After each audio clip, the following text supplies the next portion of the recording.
One of the best watches of 2023 has to be the TIMEX Marlin Chronograph. It's just a chronograph version of the Marlin. However, it looks great. It looks a lot like a Tag Heuer Carrara. They came out with a new version this year. I think this looks as good as that watch, but for way less money, $179. If you're buying it on a strap, and the strap is actually good on these watches. Everything about this watch hits the nail on the head, except for a few minor points.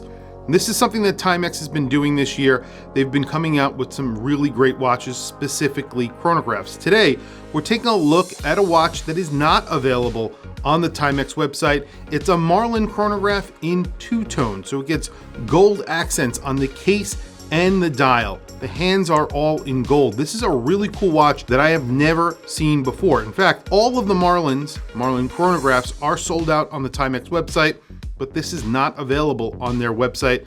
I'm not sure exactly where they're selling this. I'll do some research and I'll put that information down in the description if you guys are interested. So let's flip the camera and take a look at a two-tone version of the very popular TIMEX Marlin chronograph. So I was browsing the internet as I do, and I came across this watch. This is a gold or two-tone version of the new Marlin. This is not available on the US TIMEX website.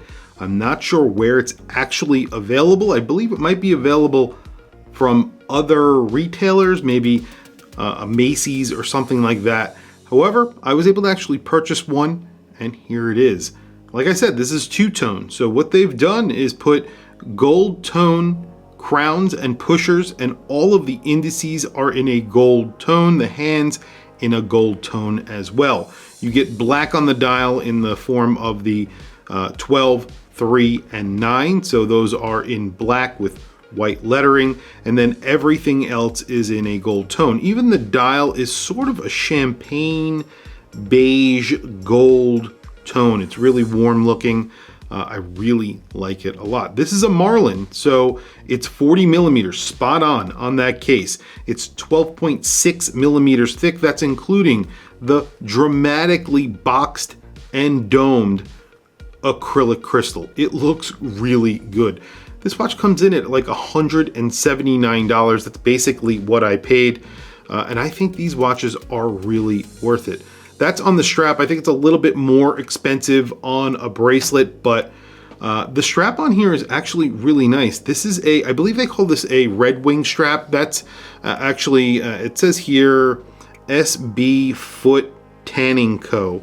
Red Wing, Minnesota. So Red Wing make belts, shoes, things like that, leather goods in the United States. And this is actually a really nice strap. When you get it broken in, it's really, really nice. They put a regular pin buckle on here, not in gold, which I think it would have been cool if this was in PVD gold or whatever they're doing with this ion plated in gold. It is signed TIMEX. It's a pressed clasp. It's fine, especially considering the price. But I really like the perforated strap, or the perforated look strap. It's like a raw black leather, black stitching. Excellent strap on this for the price. If you go to the TIMEX website right now, all of these are sold out. This one did not come from the TIMEX website. And again, I'm not sure where you can actually buy this. If I have a link, I will add it down in the description below, but I believe it is currently sold out. But again, if I do find it somewhere, I will add a link for you guys, or I'll reach out to TIMEX and see if I can find their link or have them provide me the link. An awesome watch with a 47, I want to say it's 47.9 millimeter lug span, or lug to lug, excuse me, I always do that. I think it's around that neighborhood, but that is at the case on a strap. So it's 47.8 millimeters.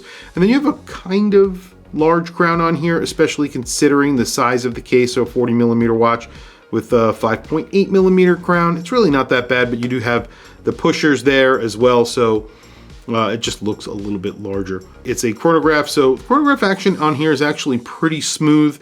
The Panda dial versions have a little bit more contrast. There's not much contrast here. There is a slight, very, very, very, very slight step down to those sub registers, and there's a little bit of a pattern or texture on those sub registers. I'll do close-ups so you can see what I'm talking about. But all in all, a very handsome, vintage looking chronograph that looks a lot more expensive than it actually is. It actually feels a little bit more expensive than it actually is. The only thing I don't like about this watch is the date between the 4 and the 5 o'clock position just sort of floating there. It's not color matched. It kind of throws off the balance of the watch a little bit. I wish that was not there. And then the case back. I was actually thinking about it the other day, and I was wearing this I think I wore it on Christmas Day. The case back itself, if they did something completely different, just maybe a brushed case back or something with like circular brushing, it would look better. I think it would look more expensive than this stamped, etched case back with the globe on it that says Timex. If they did this in a brushed, it would look a little bit better. It's a high polish.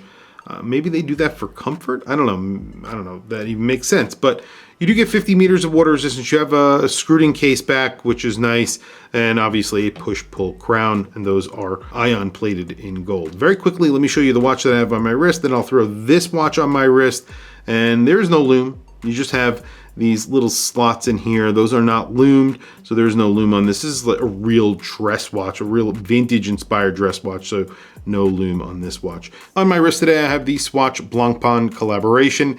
This actually made the worst watches of 2023 list that I came out with about a week and a half ago or a week ago or something like that. This was one of the worst watches of 2023. Even though I do like it, I still think it's one of the worst watches that came out this year. There it is on my 7.5 inch wrist. There is no denying that this watch is a good looking watch. I think every iteration of this watch is good looking. They did a great job designing the Marlin in the first place, adding the chronograph complication to it. Excellent job. I would love to see them use a Seagull ST19 in this watch. That would be amazing. And the chronograph layout would still be the same, and it would be thicker. That would be the only downfall of the ST19, but I think I would sacrifice that thickness to have that hand wound experience, which I love. And I think the Marlin chronograph would be really cool with that movement. Put a display case back maybe on it. I think people would go wild for it. But this is the gold version. Like I said, two-tone version is what they call it, on that SB foot red wing strap. 40 millimeters, 47.8 millimeters lug to lug, and under 12 millimeters thick, under 13 millimeters thick, excuse me, including that boxed domed acrylic crystal, which is very dramatic. They did a great job. Well, there you go. Really good looking watch, really good looking price at $179, and it looks a lot more expensive than it actually is. And this is one that I haven't seen, so that is also really cool as well. I'm not sure if they'll actually make this available on the US Timex website. Maybe they will. Tell me what you guys think down in the comments below. What do you think of this watch, specifically the Marlin chronograph? Tell me what you think down in the comments. I want to hear from you guys. Please also don't forget to like, subscribe, hit that bell icon. Happy New Year to everyone out there who is going to be celebrating New Year's Eve. Hopefully you guys have a great year, 2024, and going forward. Anyway, thank you for logging on. I'll catch you guys in the next video.